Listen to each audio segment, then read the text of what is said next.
Jemaat yang dikasihi Tuhan Yesus Kristus, selamat pagi. Pemberita firman dan pelayan petugas menyambut kehadiran saudara-saudara untuk beribadah di rumah masing-masing. Selamat datang dan selamat beribadah. Pemberita firman Tuhan dalam ibadah ini adalah Pendeta Truije Patricia Aprilia Sapakori SSITL. Saudara-saudara yang terkasih dalam Tuhan Yesus Kristus, hari ini kita memasuki minggu kelima sesudah Epifani. Marilah berdiri untuk menyambut firman Tuhan hadir di dalam persekutuan kita. Bernyanyilah orang percaya.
Jemaat yang dikasihi Tuhan, mari kita habiskan ibadah ini dengan pengakuan bahwa pertolongan kita adalah dalam nama Tuhan yang menjadikan langit dan bumi.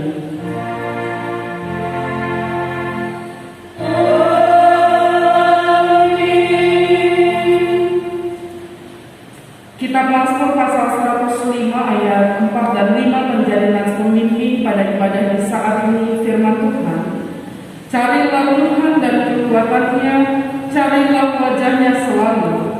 Ingatlah perbuatan-perbuatan ajaib yang dilakukannya, mujizat-mujizatnya dan penghukuman-penghukuman yang diucapkannya. Terimalah salam, kasih karunia, rahmat dan damai sejahtera dari Allah Bapa dan Kristus Yesus Tuhan kita menyertai saudara sekalian.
Sebagai anak-anak-Mu kami mengaku sering lalai menuruti dan lakukan firman-Mu di dalam kehidupan sehari-hari.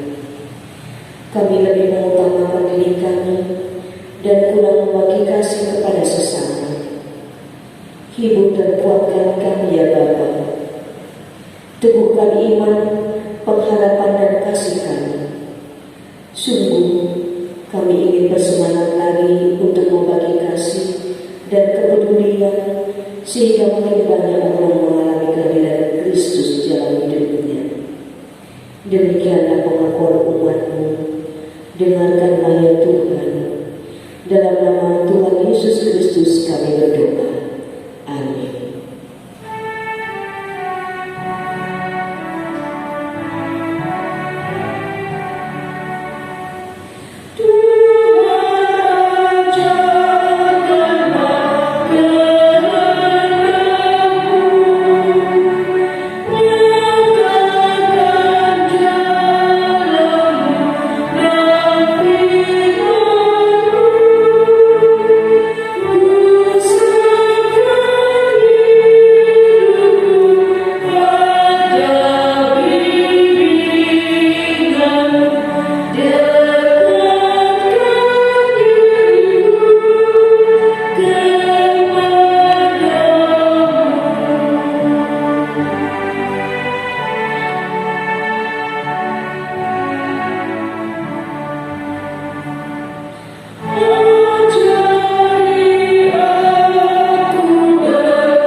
Jemaat kekasih Tuhan, mari kita siapkan bacaan firman Tuhan yang didasarkan pada Injil Lukas pasal 9 ayat 28 sampai dengan ayat yang ke-36 yang akan menjadi dasar pembacaan dan pemberitaan firman Tuhan di saat ini. Sebelumnya, mari kita berdoa mohon bimbingan dan tuntunan Roh Kudus. Mari kita berdoa. Allah Bapa di surga, kami sungguh bersyukur karena Engkau tidak hanya menciptakan, akan Engkau sungguh-sungguh memelihara kehidupan kami sampai di saat ini. Bahkan jaminan keselamatan di dalam cinta kasih Yesus Kristus lewat karya penebusannya terus-menerus menguatkan dan memampukan kami dalam karya Roh Kudus yang menuntun kami untuk selalu dekat dengan Tuhan dan melakukan kehendak-Mu ya Allah. Biarlah dalam perjalanan kehidupan kami di hari pertama di minggu ini Tuhan, kami terus jadi berkat dalam perjalanan kehidupan kami dan bersuka cita serta bersyukur atas kasih dan rahmat Tuhan. Karena itu Tuhan, sebagai orang-orang yang merasakan kasih dan penyertaan Tuhan, kami mau tunduk dan takluk dalam pembacaan dan pemberitaan firman Tuhan di saat ini.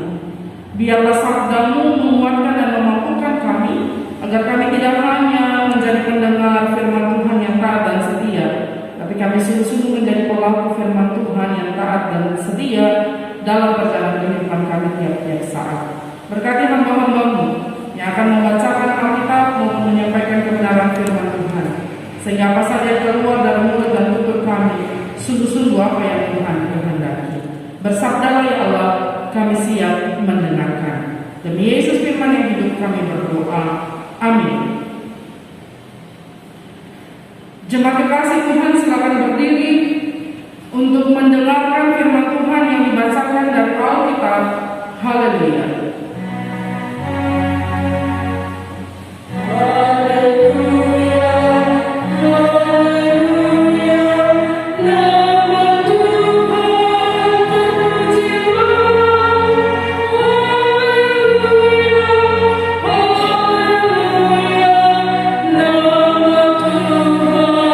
Terpujilah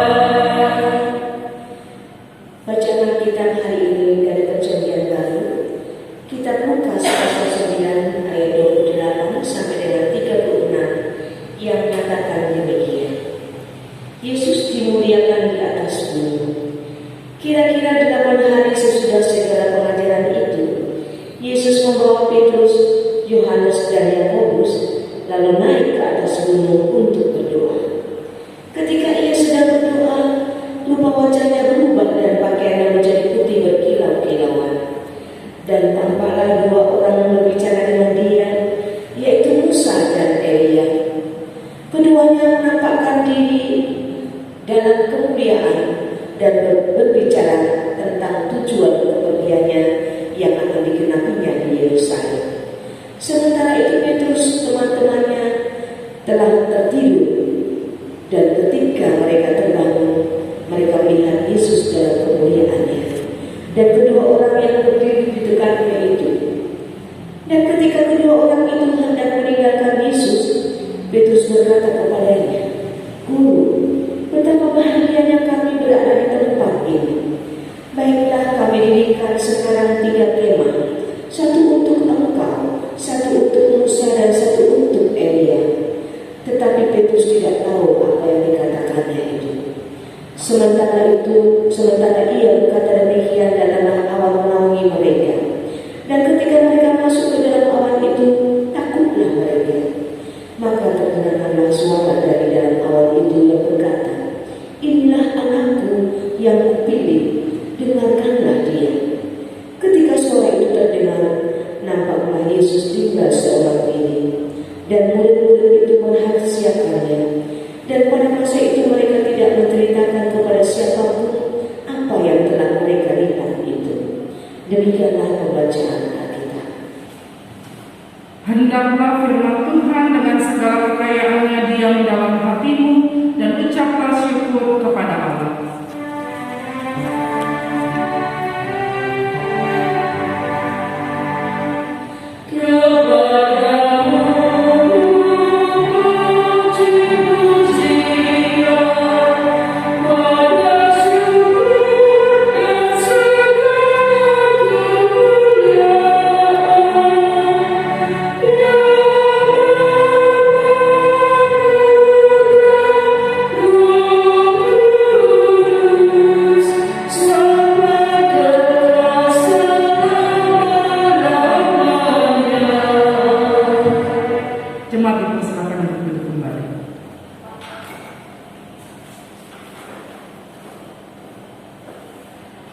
Ibu bapak, saudara-saudara, adik-adik yang terkasih dalam Tuhan kita Yesus Kristus, nyanyian pujian yang kita nyanyikan setelah pembacaan Alkitab selalu bicara soal menaikkan nada syukur, puji-pujian kepada Tuhan.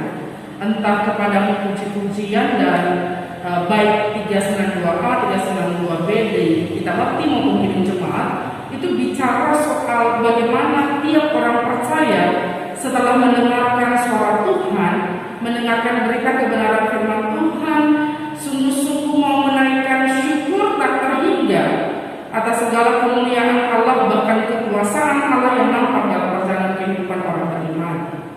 Dan karena itu bicara soal nada syukur dan kemuliaan yang juga nampak dalam pembacaan firman Tuhan kita saat ini, itu bicara dan terkait erat dengan bagaimana Yesus Kristus sendiri dalam inisiatif Allah mau mendapatkan transfigurasinya di atas gunung dalam narasi yang dicatatkan oleh Lukas yang juga dicatat oleh Matius dan Markus. Matius mencatat, Markus mencatat, Lukas juga mencatat bagaimana kemudian Yesus dimuliakan di atas gunung. Kalau Matius bicara soal wajahnya yang berkilau-kilauan, Markus bicara soal jubahnya yang berkilat-kilatan. Kalau Lukas mencatat rupa wajahnya berubah dan pakaian yang menjadi putih berkilau-kilauan. Hal ini menunjukkan bahwa ada sebuah kemuliaan besar yang nampak, sama seperti ketika Musa berhadapan dengan Allah yang melihat, ia tidak mampu melihat wajah Allah itu sendiri karena cahaya yang menyeliputinya dan seterusnya. Dan ini menunjukkan sebenarnya bahwa dalam perjalanan kehidupan murid-murid ketika Yesus ada di dunia, mereka menyaksikan ia tidak hanya sekadar manusia seutuhnya, tapi ia adalah anak Allah. Lukas 9 ayat 28-36 yang kita baca saat ini sebenarnya terkait erat dengan ayat-ayat sebelumnya, perikop sebelumnya, terkait dengan pengakuan Petrus ketika ditanyakan, lalu ia bertanya kepada mereka, kata orang banyak, siapakah aku ini? Dan pada akhirnya Petrus mau menjawab bahwa jawab mereka Yohanes Pembaptis, ada juga yang mengatakan Elia, ada pula yang mengatakan bahwa seorang dari nabi-nabi dahulu yang telah bangkit.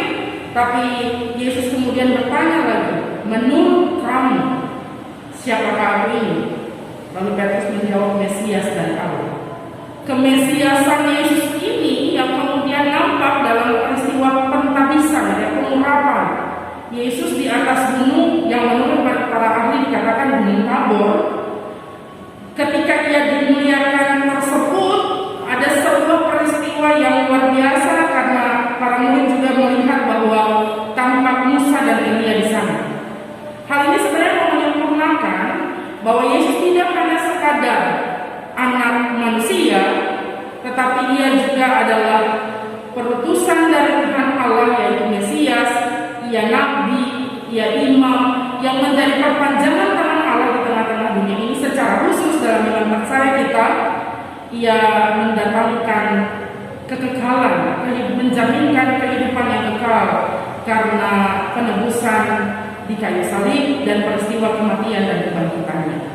Tapi yang menarik bukan hanya bicara soal, menarik dari bacaan firman Tuhan kita saat ini, bukan hanya bicara soal peristiwa transfigurasi atau pemuliaan Yesus Kristus itu sendiri, tapi bagaimana situasi yang ada di sekitarnya. Ketika Petrus, Yohanes, Yakobus bersama-sama dengannya naik ke atas gunung untuk berdoa, itu kan mau menunjukkan bahwa mereka dipilih oleh Yesus sendiri menjadi teman seperjalanannya, mau menunjukkan kekhususannya dalam kekerabatan mereka. Tapi kemudian yang dicatatkan dalam ayat 32, Lukas mencatatkan begini, sementara itu Petrus dan teman-temannya telah tertidur, dan ketika mereka terbangun, mereka melihat Yesus dalam kemuliaannya dan kedua orang yang berdiri di dekatnya. Petrus dan teman-temannya telah tertidur, padahal tujuan awal naik ke atas gunung untuk berdoa. Peristiwa yang sama ketika Yesus ada dalam pergumulan berat di Taman Getsemani, lalu kemudian teman-temannya yang seharusnya berjaga-jaga dengannya, yang seharusnya berdoa bersama-sama dengannya, juga tidur. Hal ini mau menunjukkan kepada kita bahwa kalau kita dekat dengan Allah, maka seluruh teladan yang dilakukannya pun seharusnya kita lakukan dan kerjakan tanpa tedeng-aling. Ibarat kata, kalau kita mau charger handphone kita, dekat dengan colokan bukan berarti charger kita terisi. Kita harus mengecas gitu ya, harus memasukkan kabel chargernya ke sambungan listrik tadi, supaya kemudian daya handphone kita, gadget kita terisi penuh. Percuma dekat kalau nggak nyolok, istilahnya begitu. Percuma ada di dekat colokan listrik, tapi kalau kita tidak berusaha mengkoneksikannya supaya daya itu terisi. Percuma Bapak Ibu Saudara-saudara dan saya, adik-adik juga, mengaku dan mendaku bahwa kita adalah anak-anak Allah, sementara seluruh kehidupan kita tidak mengarah dan tidak terkoneksi dengannya, tidak terhubung dengannya. Percuma kalau pada waktu-waktu bumul juang kita bilang bahwa ya yang penting Tuhan jawab doa kita, tapi kita tidak sungguh-sungguh berbumul. Beda kalau cuma berdoa, apalagi cuma minta pendeta berdoa lalu nggak berdoa sendiri, atau minta presbiter yakin kenapa lain tolong doakan saya, tapi saya tidak berdoa sendiri. Atau pada doa kita tidak mempercayakan sepenuh-penuhnya kasih karunia dan berkat Tuhan. Lalu setelah berdoa kita ragu, setelah berdoa kita lupa dan seterusnya. Kita menjadi orang-orang yang mirip dengan murid-murid sekaligus orang-orang terdekatnya Yesus, Petrus, Yohanes, dan Yakobus. Dekat, tapi mereka mereka terlena sehingga terlelap pada sebuah peristiwa yang seharusnya mereka ada bersama-sama dengannya. Lantas ketika bangun ya di ayat 33, dan ketika kedua orang itu hendak meninggalkan Yesus, berarti udah mau selesai gitu ya, narasinya sudah mau selesai. Petrus bilang begini, "Guru, betapa bahagianya kami berada di tempat ini. Baiklah kami dirikan sekarang 3 kemah, satu untuk engkau, satu untuk Musa, satu untuk Elia."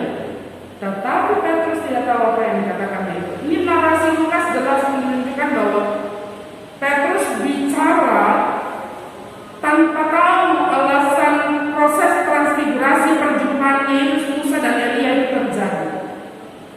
Sama seperti ketika Petrus tidak pernah paham dan murid-murid yang lain tidak pernah paham bahwa peristiwa kemuliaan Yesus itu harus melalui peristiwa yang paling hina, yaitu jalan salib, yang pada akhirnya berujung pada penyangkalan oleh Petrus sendiri.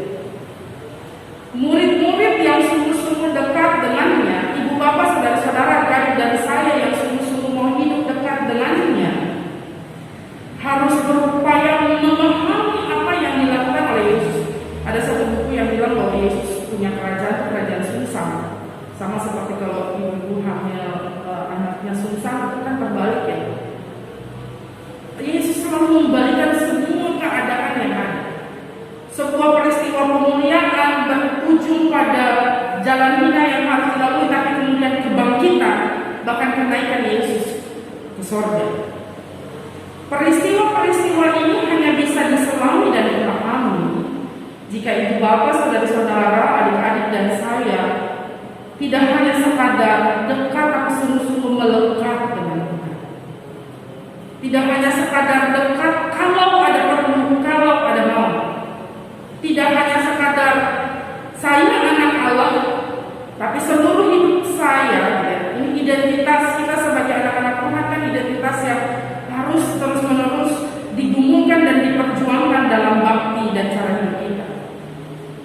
Ini yang menjadi catatan bagi kita di Minggu Epifani yang kelima ini, bahwa sudahkah kita sungguh-sungguh menampakkan kemuliaan Allah sehingga terang Allah itu hadir dalam kehidupan, lalu kita menerangi kehidupan sekitar, atau lebih sering redup terang kita, lalu orang-orang di sekitar perjalanan kehidupan kita tidak bisa melihat kasih dan kemuliaan Allah dalam perjalanan kehidupan kita.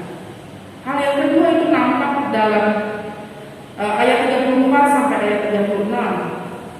Kalau tadi kita bicara soal bagaimana murid dekat dengannya, lalu ayat 34 sampai 36 ini bicara soal proklamasi. Sama seperti pada saat Yesus hadir di antara orang banyak, ketika ia akan dibaptis oleh Yohanes Pembaptis, maka terdengarlah suara dari dalam awan itu yang berkata, "Inilah anakku yang kupilih, dengarkanlah dia." Nampak Yesus tinggal seorang diri. Murid-murid merahasiakannya pada masa itu karena mereka tidak menceritakan kepada siapapun apa yang telah mereka lihat. "Inilah anakku yang kupilih, dengarkanlah dia." Sebuah proklamasi bahwa Yesus adalah anak Allah tidak sampai di sana saja. Kita pun harus mendengarkannya. Tidak sampai pada pengakuan bahwa ya saya mau ikut Yesus, tapi kemudian meskipun saya susah menderita dalam dunia itu jadi hanya nyanyian pujian belaka. Lantas ketika saya susah menderita dalam dunia, kita tinggalkan Yesus. Tidak hanya sekadar ya saya Kristen, tapi kemudian tidak mendengarkan apa yang ia serukan dan katakan. Mendengarkan butuh sebuah aksi. Jadi mendengarkan tidak hanya sekadar mendengar. Ya, kalau mendengar itu asal lewat. Ya. Orang-orang banyak bilang masuk telinga kanan, keluar telinga kiri, bol-bol masuk telinga kanan, keluar telinga kiri, masuk telinga kanan, dia mendengar lagi gitu. Tapi kalau bicara mendengarkan, berarti kita menaruh perhatian pada apa yang kita dengar. Mendengarkan cerita orang, kita menaruh perhatian full, perhatian penuh pada apa yang dia dengarkan, sehingga kita simak, kita perhatikan, kita tahu apa yang harus kita sampaikan, apa yang harus kita jawab. Mendengarkan dengan sungguh-sungguh berarti kita menaruh perhatian pada setiap pendengaran kita akan kebenaran firman Tuhan. Jadi kalau membaca, kita mendengarkan khotbah hanya sekadar lewat, berarti Bapak Ibu, saudara-saudara, adik-adik dan saya tidak sungguh-sungguh mengakui bahwa Yesus Kristus adalah Anak Allah. Jadi pengakuan kita harus disertai dengan sikap hidup yang sungguh-sungguh menaruh perhatian. Tuhan mau apa untuk kujalani hari ini? Apalagi yang Tuhan inginkan untuk kerjakan di hari ini. Lalu sungguh-sungguh masuk dalam peribadahan, dalam waktu teduh, dalam hubungan yang intim dengan Tuhan. Dekat, erat, melekat dengannya. Sehingga di sepanjang kehidupan kita sungguh-sungguh menjadi sahabat-sahabat karib dari Tuhan yang mengakui kita juga sebagai sahabat-sahabatnya. Selamat menampakkan kasih dan kemuliaan Kristus dalam seluruh kehidupan kita. Tuhan menguatkan dan memampukan. Amin.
Almasih berkata, "Aku percaya kepada Allah, Bapa yang Maha Kuasa, Khalik langit dan bumi, dan kepada Yesus Kristus, anaknya yang tunggal Tuhan kita, yang dikandung daripada Roh Kudus, lahir dari anak darah Maria, yang menderita di bawah pemerintahan Pontius Pilatus, disalibkan, mati dan dikuburkan, turun ke dalam kerajaan maut.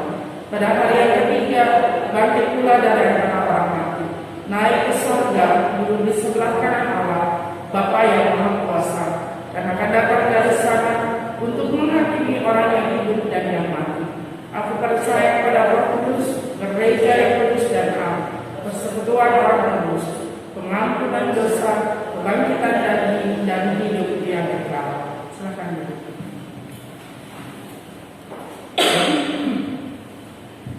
Mari kita satu dalam doa syafaat kita berdoa.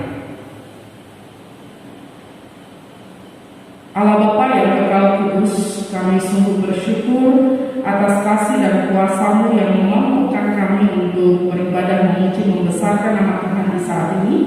Bahkan dengan segala kepapaan kami, Engkau senantiasa melindungi, menyertai, dan mengiringi perjalanan kehidupan kami di dunia ini. Kami berterima kasih Tuhan untuk cinta kasih Ilahi yang sungguh-sungguh nyata dalam perjalanan kehidupan kami pribadi maupun keluarga, juga persekutuan jemaat dan dalam perjalanan kehidupan kami di tengah-tengah masyarakat. Kasih Tuhan, kuasa-Mu yang memampukan kami untuk menghadapi segala pergumulan dan perjuangan hidup sampai di saat ini. Kami mohon Tuhan dalam kerendahan hati, biarlah hikmat-Mu melingkupi kami dalam perjalanan bersama sebagai bagian dari warga masyarakat yang ada di kota Blitar ini, maupun dalam bagian kebersamaan kami di tengah-tengah bangsa dan negara yang kami cintai, Indonesia. Mari Tuhan, biarlah Roh Kudus Tuhan menuntun kami, agar perjalanan kehidupan kami menerangi begitu banyak orang, menggarami begitu banyak orang yang Tuhan izinkan hadir di sekitar hati dan hidup kami. Lalu kami boleh menjadi warga masyarakat yang memberikan kontribusi positif di tengah-tengah bangsa dan negara yang kami cintai ini. Kami berdoa bagi pemerintah bangsa Indonesia. Tuhan berkati dengan hikmat Tuhan, pemimpin yang ada di pusat maupun di pelosok-pelosok daerah terpencil, cinta kasih Ilahi yang melingkupi, sehingga apa saja yang diupayakan, apa saja yang diusahakan dan dilakukan, sungguh-sungguh berguna bagi kehidupan masyarakat yang adil dan sejahtera. Kami mohon Tuhan, biarlah dalam kesatuan hati kami boleh bersama-sama berjuang melawan proses penyebaran virus COVID-19. Kami bersyukur untuk vaksin yang boleh ada. Biarlah semua orang yang telah menerimanya ada dalam kekuatan dan kesehatan dari Tuhan. Dan tiap-tiap masyarakat yang juga rindu menerima vaksin ini juga dipenuhi dengan kekuatan dan kesabaran dari Tuhan. Dan nantinya semua boleh dibagi dengan adil dan merata. Lalu kami boleh dimampukan Tuhan untuk melewati badai pandemi ini dengan kemampuan yang asalnya daripada Tuhan saja. Kami percaya bahwa Engkau sungguh berkuasa dan Engkau memampukan kami untuk menghadapi pergumulan dan persoalan ini dengan baik. Kami juga berdoa bagi persekutuan jemaat Tuhan dimanapun berada, bagi semua hamba-hamba Tuhan yang melayani Tuhan, bagi semua presbiter, khususnya presbiter Gereja Protestan Indonesia bagian Barat yang sungguh-sungguh berupaya dalam setiap kondisi menata dan melayani kawanan domba yang Tuhan percayakan untuk digembalakan. Mari Tuhan Engkau karuniakan hikmat yang asalnya daripada Tuhan, kekuatan, kesabaran, kemampuan darimu. Kami berdoa secara khusus bagi semua piagan, penatua, pendeta, pemain musik, perekam video ini Tuhan. Tuhan berkati Tuhan serta dalam ibadah online yang kami lakukan di saat ini. Kami yakin, kami percaya segala fasilitas yang dari Tuhan, segala kemampuan, kekuatan, kesehatan yang dari Tuhan ini dapat digunakan untuk semua orang yang beribadah di saat ini bersama-sama dengan kami. Dan kami yakin tiap-tiap hamba-Mu yang mau memberi diri untuk melayani Tuhan di saat ini, Tuhan sudah dan senantiasa memberkati bukan hanya mereka, tapi seisi rumah tangga mereka dipenuhi dengan cinta kasih, damai sejahtera dan berkat Tuhan yang melimpah. Kami yakin, kami percaya seluruh warga jemaat maupun simpatisan yang juga boleh beribadah bersama-sama dengan kami pun Tuhan jaga, Tuhan lindungi, Tuhan pelihara dalam perjalanan kehidupan mereka. Yang sakit Tuhan jamah, Tuhan lawat dengan kemahakuasaan Tuhan. Biarlah ada kekuatan, kesembuhan, pemulihan yang asalnya daripada Tuhan, sehingga kami boleh sungguh-sungguh menyaksikan, dan mereka yang disembuhkan oleh Tuhan sungguh-sungguh mempersaksikan bahwa benar Engkau dokter di atas segala dokter, Engkau tabib yang ajaib, yang memulihkan dan menyembuhkan. Kami berdoa bagi mereka yang bergumul dalam duka cita karena kehilangan orang-orang yang mereka kasihi. Mari Tuhan hiburkan marah mereka, sehingga dalam keyakinan percaya mereka boleh penuh sukacita, karena kematian bukanlah akhir dari segala-galanya. Justru kematian menjadi awal kehidupan yang kekal bersama dengan Tuhan. Kami yakin ketika kami masih mampukan untuk hidup di dunia ini, ajar kami senantiasa untuk hidup seturut dengan apa yang kami dengarkan dari firman, lalu kami boleh hidup menyukacitakan hati Tuhan. Kami yakin, kami percaya bahwa ada begitu banyak keberhasilan hidup yang menjadi bagian dari kehidupan kami. Bahkan rasa syukur tak terhingga karena pertambahan usia pribadi maupun usia pernikahan. Mari Tuhan, Engkau lengkapi sukacita kami, lalu biarlah kami boleh ganti itu semua dengan ungkapan syukur yang kami bawa kepada Tuhan saja.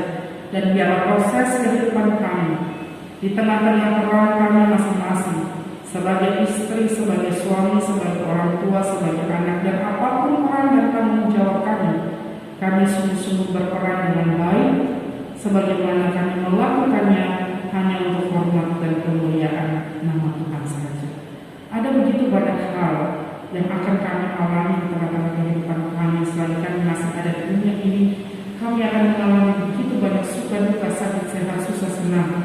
Tapi kami percaya kami tidak sendirian menjalaninya. Kami menjalaninya bersama-sama dengan Tuhan yang penuh kasih. Karena itu kami bersyukur dan kami bersukacita. Serta kami yakin bahwa apa saja yang tidak mampu kami katakan dalam doa kami saat ini, Tuhan tahu kedalaman isi hati kami. Tuhan tahu setiap suara doa permohonan kami, dan Tuhan jawab seturut dengan kasih dan kehendak. Lalu ya Tuhan, dalam pengasihan kami mohon, peliharalah kami dalam kasih Yesus Kristus Tuhan yang telah mengajar kami berdoa. Bapa kami yang di surga, dikuduskanlah namamu, datanglah kerajaan-Mu, jadilah kehendak-Mu di bumi seperti di surga. Berikanlah kami pada hari ini makanan kami yang secukupnya, dan ampunilah kami akan kesalahan kami, seperti kami juga mengampuni orang yang bersalah kepada kami. Dan janganlah membawa kami ke dalam pencobaan, tetapi lepaskanlah kami daripada yang jahat.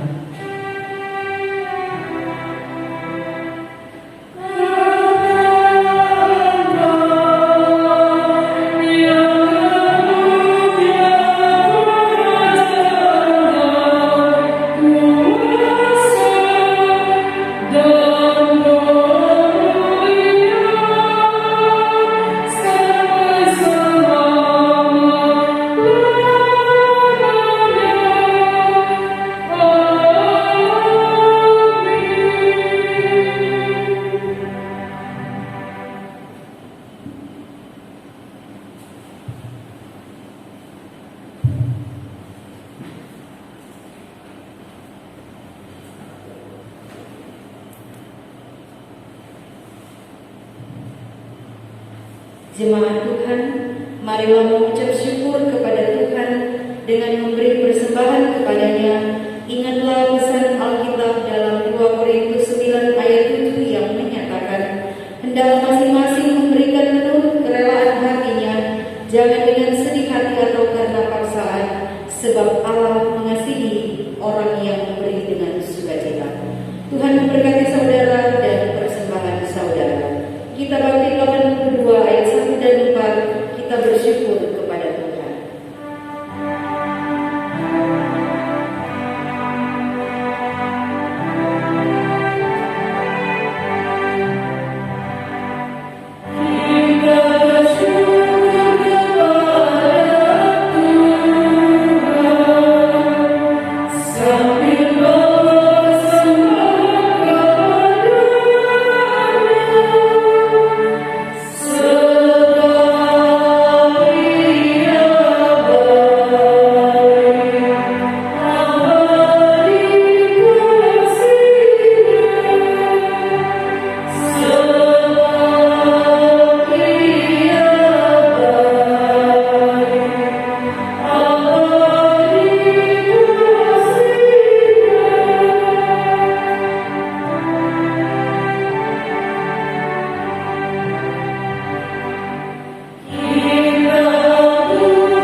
kita menyerahkan persembahan ini kepada Tuhan dalam doa syukur secara bersama-sama. Ya Tuhan, terimalah persembahan syukur kami, yaitu jemaat yang telah Engkau selamatkan. Jadikanlah persembahan syukur kami ini sebagai berkat bagi sesama dalam pembangunan tubuh Kristus. Amin.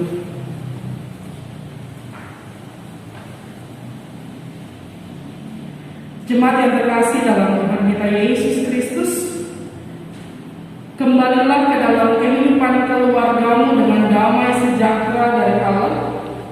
Beritakanlah firman Tuhan yang telah kamu dengar, baik dalam perkataan maupun perbuatan.